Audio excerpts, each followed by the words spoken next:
This is episode 205 of the Rio Grande Foundation's Tipping Point New Mexico podcast. I'm Paul Gessing. And I'm Wally Drangmeister. I'm president of the Rio Grande Foundation, New Mexico's free market think tank. You can find out more about the foundation at riograndefoundation.org.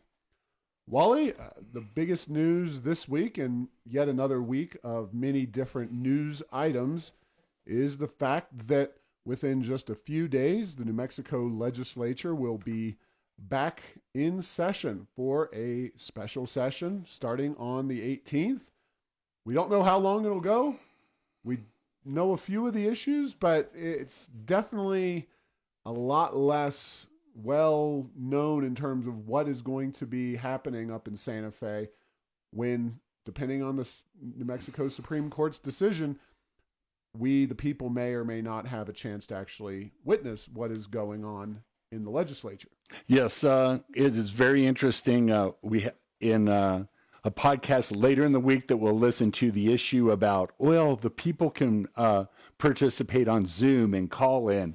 And the Supreme Court wasn't able to make that technology work. There's all kinds of problems. You and I do podcasts remotely with people, both audio and video, and there's always issues. There are always issues. So is it a bad thing to have that capability? No, but I'm not sure that that technology substitutes for people being there at the legislature, petitioning their government for regress of grievances, or whatever that phrase is, participating in the process. Come on.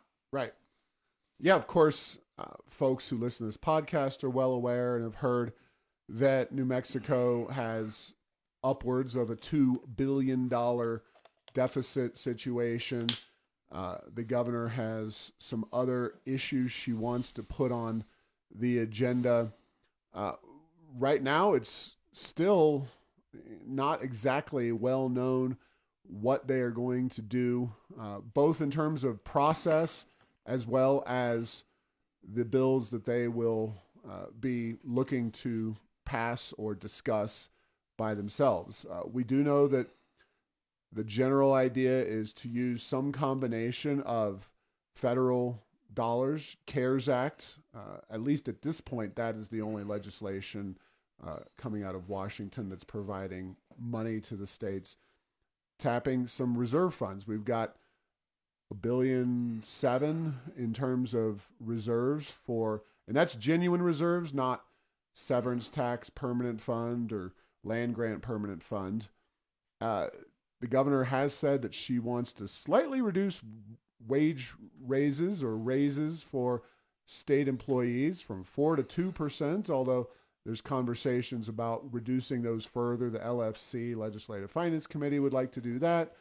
There's also other programs, including the new permanent fund that they're wanting to set up for early childhood, taking that from 320 to 300 million. So taking 20 million out of that, and then reducing the money available for so-called free college. There's a lot of unknowns in Santa Fe as we get to the 18th, and it's going to be one of the most unusual legislative sessions probably in the history of our state.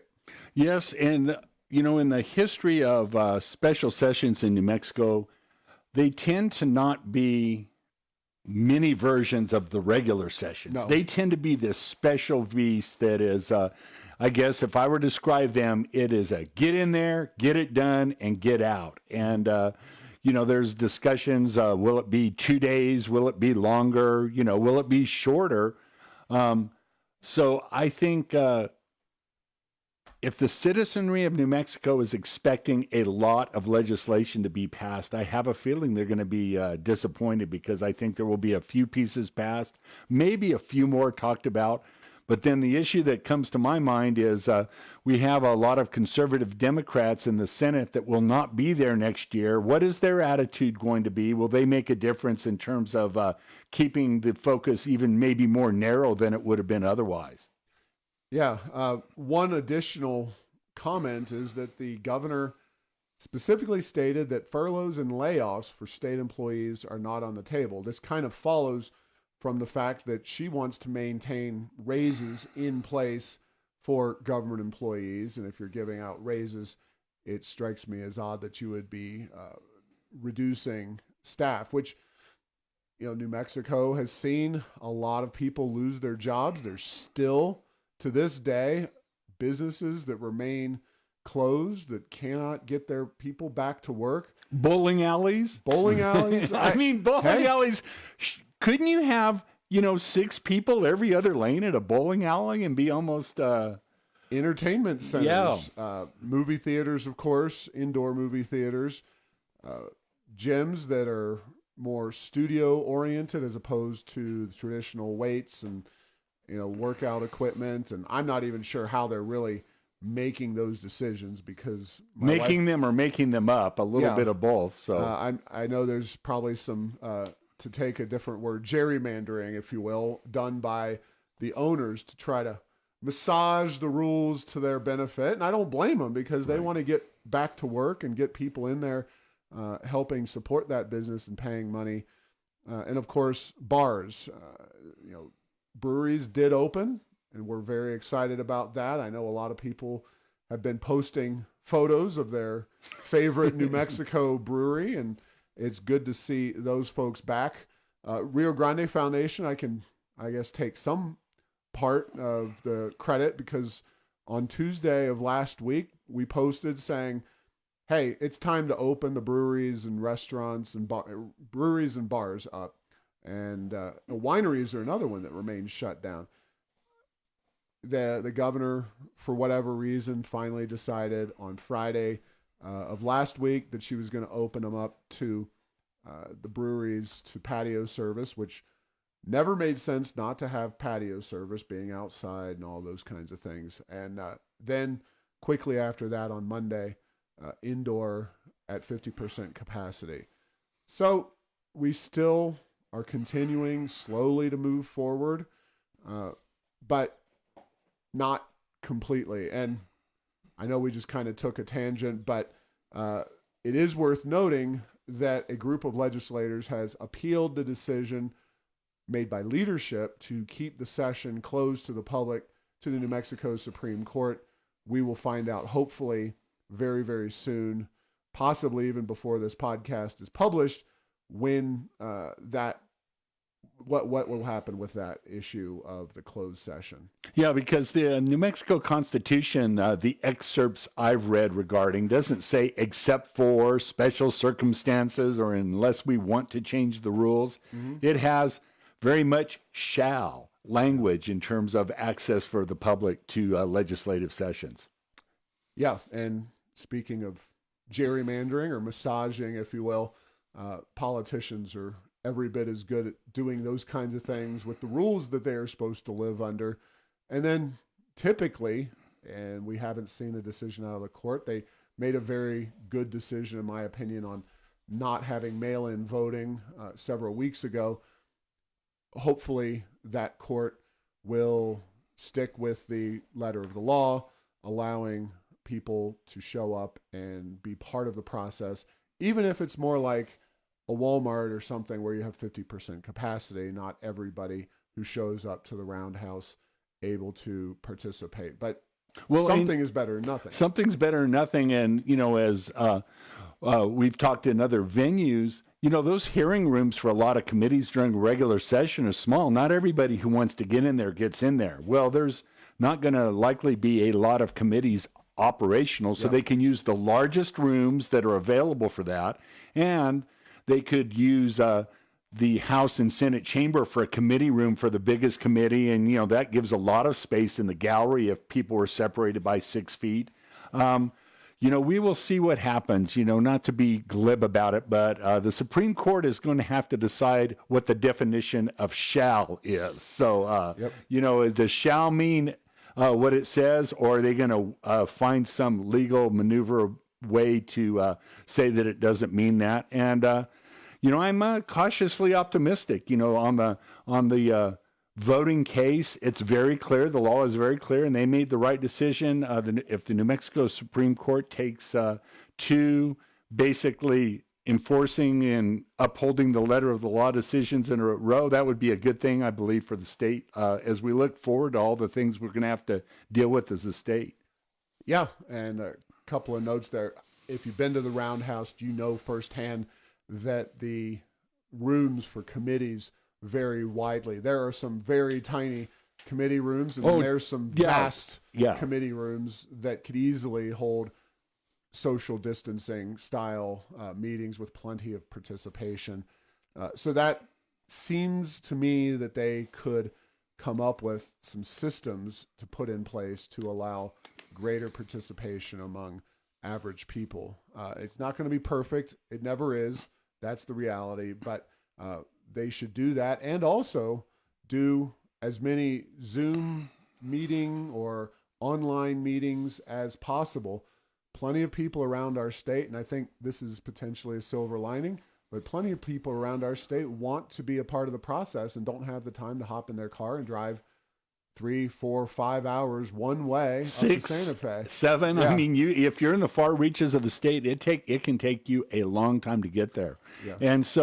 And I do hope that this is a trend of not either or, it's both. Exactly. So I think people in person, and so hopefully that they will allow for both, because New Mexico is a very, very big place. And one of the things in terms of internet connectivity, that's been a political issue that has gotten, I don't know, I don't want to sound negative and call it lip service, but we've been talking about it for a good 20 years.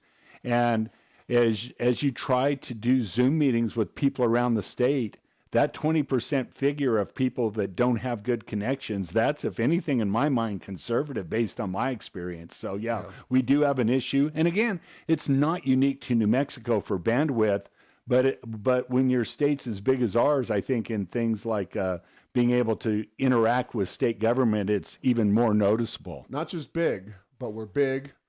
We're sparsely populated. Yes. And there's not a lot of big corporations located in a lot of the outlying areas of our state that make it a prerequisite that internet fiber be put from place to place. I mean, even Albuquerque has its challenges on internet connectivity, let alone Las Vegas, New Mexico, or Farmington or southeastern New Mexico. It's definitely not the same as more densely populated urban areas. Yeah, and even when you have fiber running through the middle of a town, it's always that last mile issue. So there could be a piece of fiber running through a town like Farmington, and there is, but to get those branches to go off to places like the Navajo Nation and surrounding areas, it requires both, that high-speed backbone, but the ability to get to that last mile, or in the case of rural New Mexico, it could be the last 10, 20, 30, 50 miles to get good internet coverage. And one quick note about the Supreme Court. I didn't even put it in my show notes, but it is worth noting that Justice Nakamura has said she will resign, and she has not been on the court especially long. She was nominated by Susana Martinez, and she's been on there for about 5 or so years. With courts like that, you get decisions made by any number of justices. Of course, New Mexico's court has 5. I do think that what I've seen of the New Mexico Supreme Court is they try to be a little more collegial and less ideological than, say, the U.S. Supreme Court. If you follow how they work, there's always almost a dissenting opinion from the U.S. Supreme Court. There's people who have been put there by extremely divergent precedents. Of course, Trump and Obama being 2 of those. In terms of New Mexico's highest court, tends to be a pretty liberal-dominated court because New Mexico tends to be pretty dominated by liberals. But Nakamura has been a fantastic justice for her time on the bench.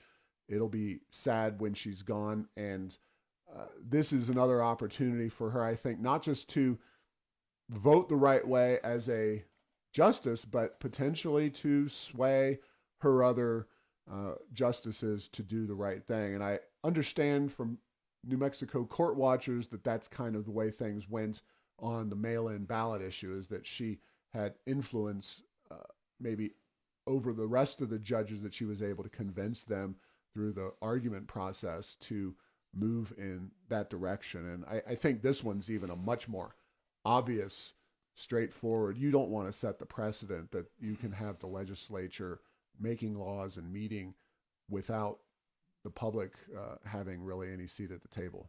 Yeah, and it would be different if we were maybe a few months back, 2 or 3 months back, not knowing what COVID-19 was going to look like for the world, much less the state. But yeah, does the Supreme Court really want to have hair salons and barbers be able to do business face to face and not the legislature? I don't know. So we'll have to see what happens. But I do think that the law could clearly be ruled, you don't have to do gyrations to say, no, you can't just have call in Zoom. You need to have the ability for people to be there. But we'll see what happens. Wally, this week we had a couple of opportunities at the Rio Grande Foundation to weigh in on some of our local television networks, specifically KOAT Channel 7. Had one story that I was interviewed for talking about the $34 million in COVID-19 related expenses that the state of New Mexico has borne. This could be anything from testing to PPE, personal materials to try to keep people safe from the virus. $34 million these days, even in New Mexico, especially considering the amount of money coming in from the CARES Act, shouldn't be that big of a deal. But, and this is what I said literally during the interview, as long as the money that the federal government is sending to New Mexico is used correctly and used for the purposes that it's laid out for, we'll be just fine. It's the concern, or the question is, if money gets diverted and switched around, sometimes you do get government taking money that's meant for X and spending it on Y. It's nothing that shocks us anymore these days. But just based on your understanding of that particular story, any thoughts on $34 million in COVID-19 expenses for the state? Well, it's interesting how this will be accounted for. And I learned something new the other day. A new federal bureaucracy of a limited duration, 5 years or less, is being set up to analyze fraud, waste, and abuse from federal government funds flowing into the COVID-19 system. So the point of it is that it may be more than the news media that's asking these questions. Mm-hmm. And we've seen in the past that there's certain federal funds that are used for things that the accounting is done wrong, and it usually doesn't happen quickly, but within usually years after the money's spent, the feds come in and say, whoa, you did that wrong, and now you owe that money back to the federal government. So, it's one of those things. Again, back to what the words say, if I were a state government official, I'd certainly want to read what that appropriation was and what the rules were doing it, because it's not without precedence that money has been taken back from the state back to the federal government. Yeah, it's always difficult to maintain accountability, partially because it's government to government with some input in the general population.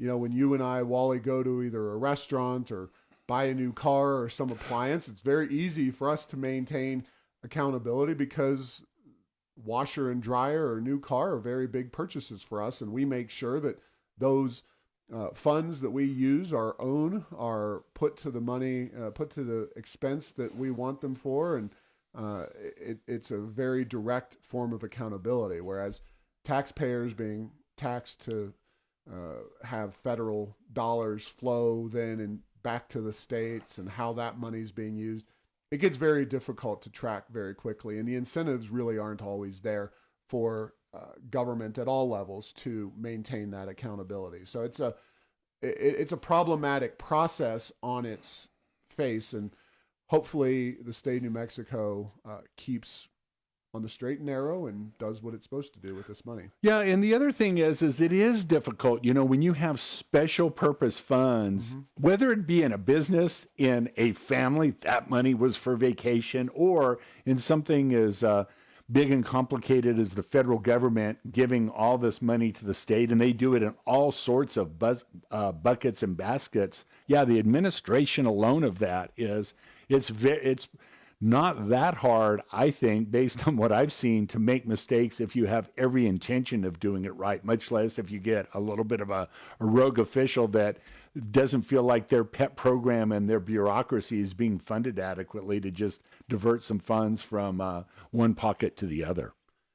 Yeah, and we haven't talked about this yet, but the WalletHub came out with their latest report on which states are the most reliant on federal spending. I know that listeners to this podcast will be simply shocked to know that New Mexico, and this is June 15th, 2020, so fresh off the presses, so to speak, the land of enchantment, New Mexico, is the number one most reliant state on the federal government of any state in the country. This is kind of something that we've known about for years. It's not surprising to anybody. But New Mexico, the total score in WalletHub's study, 85.8, which is really far and away the most reliant state in the entire country. Kentucky at 78.18, Mississippi 77.02, West Virginia 73.86, Montana at 70.78. So those numbers don't really indicate anything in particular outside of the study, except for it is pretty clear that New Mexico is number one with a bullet, as they used to say. States least reliant on federal dollars are Kansas, interestingly enough, the least reliant, New Jersey, Delaware, Iowa, and neighboring Utah. So just for numbers, kicks and giggles, 12.73 is Kansas, 14.52 is New Jersey. So we are orders of magnitude more reliant on federal dollars than any other state, well, other states around the country. Well, and I thought I detected the pattern until you said Utah. But, I kind of see two things with the states that are towards the top, is that it's some combination of large percentages of public lands and weak economies. Mm-hmm. And so, now having said that, Utah has lots of public lands, but they do have a strong economy. So if you look at New Mexico, both public lands, weak economy. Kentucky, relatively weak economy. Mississippi, West Virginia, weak economy. Montana, I don't know if it's weak, but it certainly isn't strong. Tons of public lands. Alaska, the same thing. So it is interesting, the correlation to that. So, you know what, Paul? I haven't contributed a spreadsheet to the Rio Grande Foundation analysis. I might have to do that in terms of come up with a look at this and come back at a later podcast. But yeah, New Mexico, too bad that this isn't our grade where 85 would be a solid B. This is the worst, unfortunately, for this survey. Yeah, and just so you have an idea, folks, on the neighbors, and it's, again, WalletHub.com. You can find this. It was released June the 15th. Arizona's the 9th most dependent. We have Oklahoma at the 18th most dependent. And we have Texas at 34th, Colorado at 37th. And as I mentioned, Utah way down there at 46th. So, pretty interesting stuff. Most states that are heavily dependent have pretty deep-seated social issues. New Mexico, Kentucky, Mississippi, West Virginia, those states. Montana's a little bit of an outlier. I mean, you think of Montana, it's a pretty wide-open place, a lot of ranchers and whatnot. So on the flip side, Kansas, some of these states have very little federal land, few federal installations, military, etc.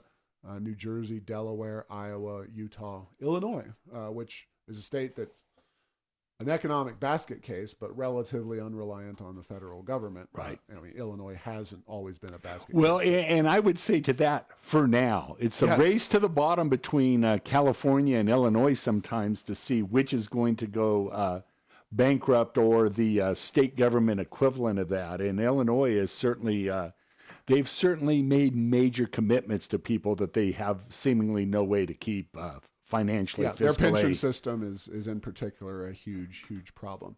Another government program and another story on KOAT that I recorded this week involves the New Mexico Unemployment Trust Fund and some potential troubles that could arise as a result of that. Now, Wally, I know that your wife, Carol White, the head of the New Mexico Restaurant Association, has been involved in this situation in years past. This ain't the first rodeo in terms of unemployment insurance as a problem. 2007, 2008, Yep. we know what happened then, and now it's probably worse. So this is one of those, no kidding. You know what I mean? Yeah. It's not a surprise, I don't think. So just, unemployment is a quote unquote, and I use that term advisedly, Yes. insurance program managed through the state of New Mexico. When you have a business, you have employees. If you lay them off, you will generate higher insurance premiums because the state has to kick in and pay those people's wages. Well, or some variation of their wages. Well, the situation was very dire back in the kind of days after the economic recession and a little more than a decade ago, and businesses were being socked with triple the rate that they were paying before on unemployment insurance. And even being given invoices where you owe us this much money right now. Yeah. I mean, so, and Paul, in that 2008 time frame, I'm convinced, New Mexico took a long time, over a decade to recover the jobs and economic activity they lost in that 2007, 2008 time period. I'm convinced that one of the main reasons was the clumsy handling and the desire to get the unemployment funds back up to snuff more quickly than was maybe desired. Now, in New Mexico, you will almost never hear anything subject matter have that statement from me. But in terms of what New Mexico does with federal funds and other reserves that we have, I think that may be something that's worth looking at, is providing some buffer from massive employment insurance premium increases, because there's going to be enough headwinds keeping employers from wanting to bring back employees in a very tough economy, but to know that you're going to have to pay these exorbitant unemployment insurance expenses going forward.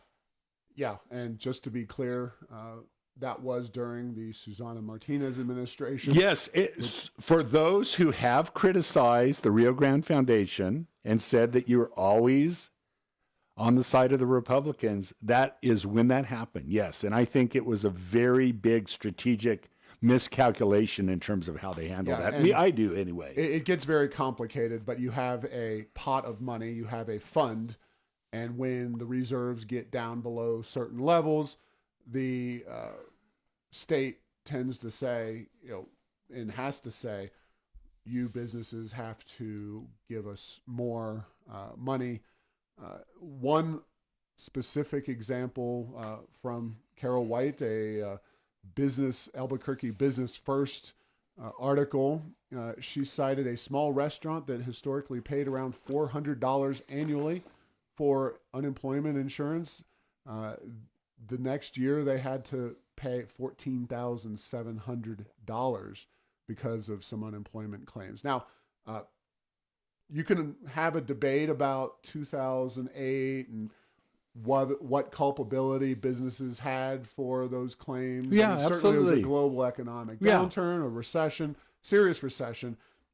I think nowadays you're absolutely spot on that part of the response, part of the money from the federal government that's flowed into New Mexico should be used to keep this unemployment insurance fund covered so that we don't have a replay of what happened in 2008, 2009, and beyond. Yeah, and in 2008, my position was never that the state ought to throw money in there. They should just make that $14,000 bill, in your example, happen over a few years. Because on another related issue is there's huge unemployment right now. How long and how will those people become employed?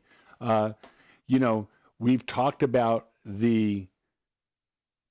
our hope, and right now it's a hope. Hope is not a strategy given the legislature that we'll have coming in, but how disastrous it might be for business recovery if we raise taxes across the board.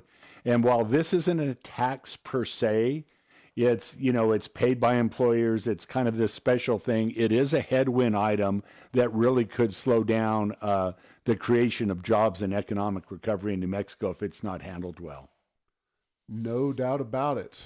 Well, Wally, the Rio Grande Foundation released a brand new report in which we took on some comparisons of New Mexico, specifically Albuquerque Public Schools, and their performance with other districts around the region. And we looked at the overall education outcomes, including some inputs into the spending, and you have class sizes, the level of spending on buildings and capital. So we did this report, and it's been released for about a week, and it is Albuquerque Public Schools versus Southwestern Regional School Districts. How does spending and student performance stack up? Data from the 2019-2020 school year were compared, and some very interesting results. APS was compared with Fort Worth, Austin, Denver, Alpine, which is near Salt Lake City, and Mesa, which is just outside of Phoenix. We tried to use districts that had similar socioeconomic and demographic characteristics. Really interestingly enough, New Mexico outspends any of the states that these schools are located in: Texas, Denver, Utah, Arizona, etc., per pupil. However, Austin, as you might imagine, Texas, they use a much more localized system of funding for schools. So you have more property taxes. Austin's a very wealthy area, and they spend $28,000 per student every single year, which is astonishing. APS appears to be a relative piker, $17,571.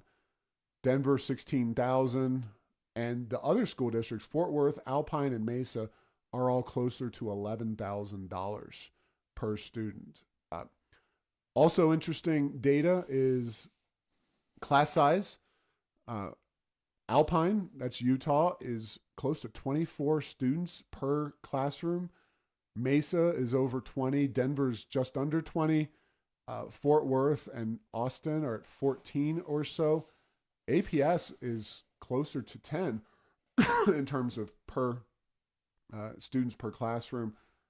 And what that ultimately means is not necessarily per classroom, but you have teacher assistants and other professionals in the classroom. But our performance is actually the worst in the region. APS is virtually, however you look at it, graduation rates or National Assessment of Educational Progress. APS does not do as well as the other school districts, with the exception of Fort Worth. We're also more statewide funded than any of the other districts. So it's a very different system and worth looking at. And this paper does a good job, I think, of beginning the discussion of really trying to compare APS against some districts in nearby states. It's really hard to compare APS with Las Cruces or Santa Fe because just the size scale is so different at APS.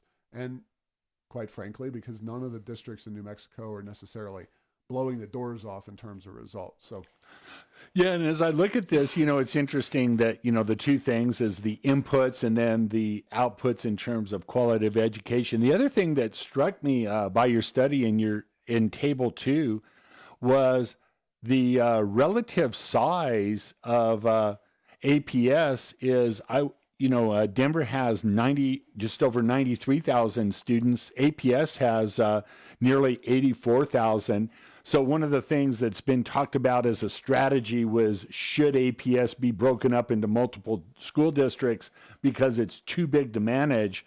Well, it's interesting to know that it's almost the size of the Denver public schools. And, Denver is one of those cities that has certainly larger suburbs surrounding it than Albuquerque, not necessarily in number, but by percentage of population. So, yeah, there's a lot to think about. And this is a very interesting study put together. Yeah, you can find more on this at riograndefoundation.org. One of the things that actually caught my eye, because we had a third-party researcher do this project, and she noted that APS spends more as a percentage of its budget, close to 20% on capital projects. Most of the other districts are only about 10% of their budget in terms of capital. And we know that APS has built some very elaborate schools, Del Norte High School being one. They've also built a very fancy teacher training center, and they had their hands out looking for a tax increase on property taxes to further expand their capital outlay process and projects. And it seems like, according to this report, APS is already spending much more than the regional average in these districts on capital outlay, which isn't surprising. We've said that before at the Rio Grande Foundation, but it's nice that another researcher taking a fresh look of eyes at it said the same exact thing. So finally, Wally, I think it's worth noting, as we discussed earlier, breweries being opened, good news, bars, fitness studios, entertainment centers remaining closed. Church is still at 25%, which they opened up pretty quickly at 25%. They've been stuck at that number. It's kind of the charting of this whole situation where some of them just closed, and then basically as open as we've gotten, 50%. I don't think many indoor businesses are above 50% in terms of their capacity. It seems like that is the threshold at this point. By the way, I went out to not just one, but two restaurants over the last week. My first forays into restaurants. And since we're all about promoting places, I had lunch with a congressional candidate on Friday at Nick and Jimmy's, which we've had Liberty on the Rocks there, although the room, this separate room is not big enough. So we're going to be getting started in July at Mykonos, and they have bigger rooms there, owned by the same folks. And then my mom's birthday, also on Friday, we went to Pelicans on the west side, a nice seafood place. Good experiences at both. Most of the employees are certainly wearing masks. We wore masks to get into the restaurant. And then, of course, once you sit down and you start drinking even water, you kind of have to take that mask off and then just sit there and enjoy yourself, which is much better, because sitting in the mask the entire time, as you do in church, for example, is not quite the comfortable experience. So, Wally, have you been to any restaurants, breweries, anything? Doing some research? Yeah, no. In terms of the order, I went to Wex, Vic's Daily Cafe, another cafe. Let's see. I went to Red Robin, and then there's a Sauce, which is a kind of a cool place over off of Louisiana. So I've been to four. It's notwithstanding the fact that who I'm married to, I don't necessarily know all the rules, but, separation was there. People had masks on. I certainly felt good about the experience. And certainly none of these places were above 50%. You know what I mean? They were well below that. So that 50, there's some marketplace, I think, realities in terms of some people being fearful, but I think that 50% is fine for now. But maybe in the not too distant future it can go higher. But some of these businesses that are still aren't open, I think they're going to want to get some attention with regard to opening as well. Yeah, and I'd love to see some fiscal analyses coming out of the restaurants and their trade association about how the reality is for them to stay open at 50%, because like any business, 3 p.m. on a Tuesday, typically you can get any table you want. It's Friday at 6 o'clock or 7 o'clock where you're challenged to get space, and having that 50% ceiling has got to be tough for a lot of these restaurants. So yeah, and then a lot of restaurants too, even those that on any given day, maybe their capacities are relatively lower, but they have Friday evening, Saturday evening. There's times when they get huge influxes. So those are not legal, so they're not going to get that. And it will be interesting to see what the survivability rate is. Because a lot of times it boils down to, and we've seen this in other economic downturns, not just restaurants, if you're making enough money to cover your lease payment and make just a bare modicum of profit, a lot of those will stay in business. But then when that lease comes up, that's when they say, okay, now it's not worth going forward. So we'll have to see what happens. But certainly lots of businesses under stress, and restaurants are certainly among them. Yeah, and every week before I come here, I go to the Frontier for that is probably not under duress, and that is the exception, is those that have the very efficient drive-throughs. The Frontier, a lot of the big fast food chains are doing pretty well, but if you're fine dining and you have little or no takeout, and even a lot of other restaurants like Wex and the like, they don't have a drive-through, and for whatever reason, they weren't, as big into takeout as others. A lot of them are suffering. But also a thing that I think will be a trend for the future is that anybody who puts in a new restaurant will look long and hard, even if their core business model doesn't include a drive-through, having that capability in case something like this comes back. And I know of one that I've talked to personally he goes, oh yeah, I'm doing some remodeling and I'm putting through a drive-through, even though that wasn't where I thought we would be a year ago.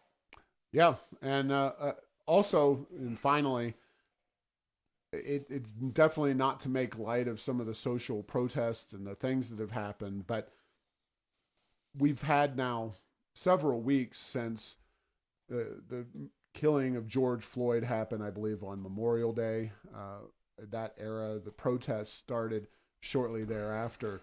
We've had several weeks of a lot of people protesting for some very good reasons at times, but I think it's hard to point out. Certainly the media would be first among them, the way they've covered this pandemic, to come up with some clear illustration that these social gatherings have caused further spread of the COVID-19. I haven't seen any convincing data indicating that we've seen significant upticks across the board in some of these major cities where there were a lot of issues. I just think it's very interesting and questionable, concerning, as we shut down our economy for the better part of 3 months to deal with this. How realistic is the spread of this virus in an outdoor setting, even if people are marching around, yelling, kind of exerting themselves? It doesn't seem like there is going to be a serious uptick, but could be wrong. Yeah, we could be wrong. One thing I saw a news report that when it comes to contact tracing, New York City was not going to ask whether you were a part of a protest march, so they don't want to know. But the other thing is I do think this points out that is going forward a one-size-fits-all management approach, apply to everybody. So, most of the protesters within reason didn't tend to be 70, 80, and 90-year-olds with underlying conditions. They tended to be healthier. They were outside. They certainly weren't social distancing. Protesting, and its more severe forms beyond that, is usually not social distancing oriented. But we will have to see, as they're so fond of saying, what does the data tell us? So well, and my concern is not as much, while I don't want anybody to get sick from this virus, it is more for events, especially athletic events. We saw the first golf tournament, no fans, but that's one of the first major sporting events we've seen in this country. It was a golf tournament. I love golf, but a lot of people would say golf has never had any fans, but that they do. Well, they draw a lot of people to their tournaments. They didn't have any at this event. Of course, we all want to see New Mexico's, kids out there playing football in high school, the Lobos and the Aggies, basketball season, of course, and just a lot of other the events. Isotopes. There's a lot of things that we're really missing. There's a lot of things that hinge on how much this particular virus spreads and how easily. And it's really, in school starting, we're getting closer to that time every single week. So it's some very critical issues. The protest just being one aspect, one angle on the whole situation. Well, that's going to do it for this week. Thanks for listening to this week's podcast. Make sure to get the latest edition of Tipping Point New Mexico by subscribing at Apple Podcasts, Stitcher, and Spotify. You can post or comment on this and other episodes on Facebook and Twitter, and tell Google Home to play Tipping Point New Mexico. Thanks to Path 3 Marketing for producing this show.